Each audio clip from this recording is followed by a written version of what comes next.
It offended me when people were talking about how he needed to go, when they were doing that over, definitely 2 years ago. And we have to be honest. And when we're talking about it, and I think Mike Tomlin would appreciate this because, after all, he is the one that coined the phrase, the standard is the standard. Well, the Pittsburgh Steelers once had a standard.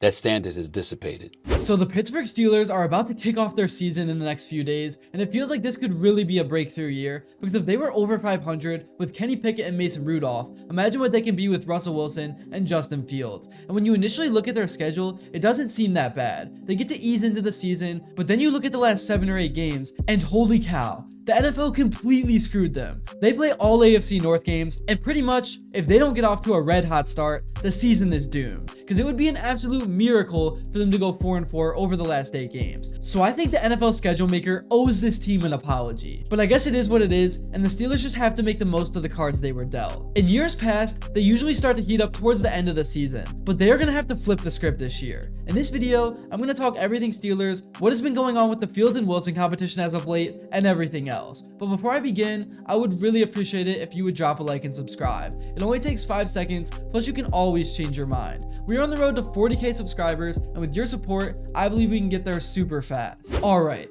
so game 1. Just a few days away from the time I am recording this video right now, Russell Wilson is set to start against the Falcons, and the Steelers need to get this win to start the season off on the right foot. Anyways, Wilson's appointment as captain of the team seems to be a natural fit for the Steelers. The team was likely looking for a veteran presence at quarterback, someone who could handle their own business and be a leader for the offense without needing constant supervision.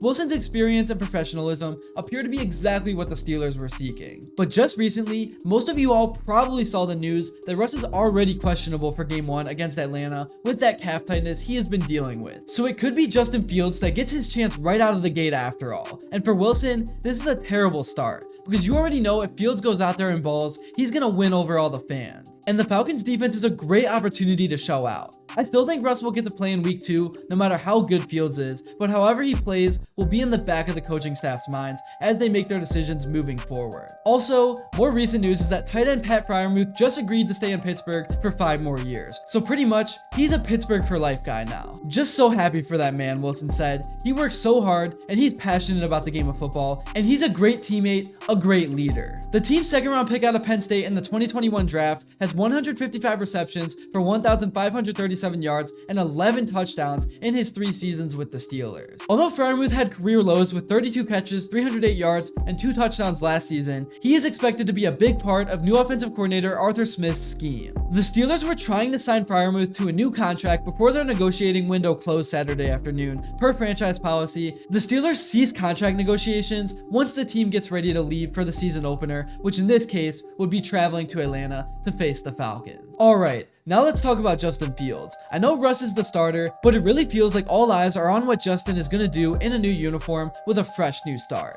But in the preseason, he did not throw any touchdowns. But let's take a look at some of the plays he did make. So this one in the first game against the Texans really showcased his awareness and ability to get rid of the ball on time and on target while in a hurry. He didn't have to throw it far, but just before getting sacked, he found Najee Harris on the split screen, who had nothing but daylight ahead of him with all the pressure on Fields. Sometimes, you really don't have to do too much to be a great quarterback. I mean, we saw Tom Brady become the GOAT from just taking his time, surveying the field, and hitting his checkdowns. Those 5 to 6 yard gains throughout a game will drive a defense crazy. Here is some play action, and this was a dime from Fields leading his receiver out of bounds without taking a hit. If Justin can make throws like this on a consistent basis, then he's an everyday starting QB in this league. Here, Fields showed some of that elite mobility in a crucial situation, trying to get his offense into field goal range in the 2-minute drill. I really liked how this whole play, he kept his eyes downfield and did not settle for just throwing the ball away. Just in general, he can make something out of nothing. I truly do think the Steelers are not getting enough hype, but to be honest, I don't think they care. I know as a Browns fan, y'all always struggle to take me serious when I talk about this team, but I can just sense that something is coming, and I can't stand it. You still got Mike Tomlin as the head coach. You're going from Kenny Pickett and Mason Rudolph to Russell Wilson and Justin Fields. And I think George Pickens is going to become a top 10 receiver in the league. I think one area of the team that we all know is going to be the most important factor of the season is the offensive line. I know the preseason is the preseason, and it usually doesn't say much, but the unit struggled. The Steelers were not moving the ball down the field, and the running game especially wasn't doing much. One player who is expected to be a major asset to the offensive line is second-year tackle Broderick Jones.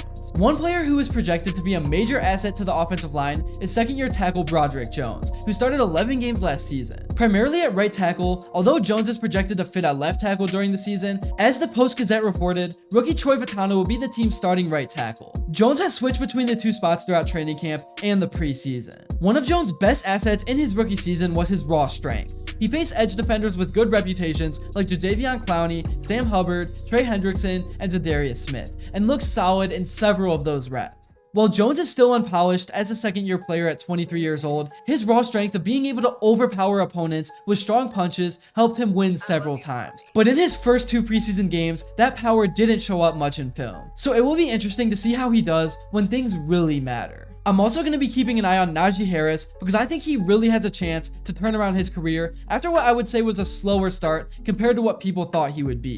And according to Harris himself, he is excited for what this season will bring because he finally has an established offensive coordinator in his position for the first time. And over on the defensive side of the ball, the Steelers have some game wreckers who are going to be expected to hold everything together. We already know about TJ Watt. It sucks that he's been getting injuries at the most important times of the season, but other guys around him that should be huge this season are guys like Patrick Queen, Minkah Fitzpatrick, Joey Porter Jr., Cam Hayward, and I can't really name them all. I always get a comment hating on me for forgetting somebody. One thing that has always really confused me about this franchise is how the fans dislike Mike Tomlin. The dude has never had a losing season my whole existence on this earth. I get that the Steelers hold themselves to a higher standard than most, and sometimes he has made bad hires around him, but seriously, 20 straight winning seasons and a Super Bowl in my lifetime. I just don't get the hate. But let me know in the comments below if you feel there are legit reasons to not like him as a coach. Anyways, as the Steelers prepare for Game 1 against the Falcons, the development of the Russ injury and Fields potentially stepping in is definitely something to keep an eye on. The AFC North is about to be absolutely wild this year. There's no predicting what could happen. The Browns are completely up in the air. We just saw the Ravens against the Chiefs. They lost, but they still look like they will be an 11 or 12 win team. And then with a healthy Joe Burrow, the Bengals could be back as well. So like I said earlier, the Steelers have to get off to a hot start. That's really all I have to say for this video. Thank you all so much if you made it to this point, and if you enjoyed and haven't yet, please be sure to drop a like and subscribe because your support truly does mean the world. And also, let me know what you would like to see next, and until then, I will see you all later.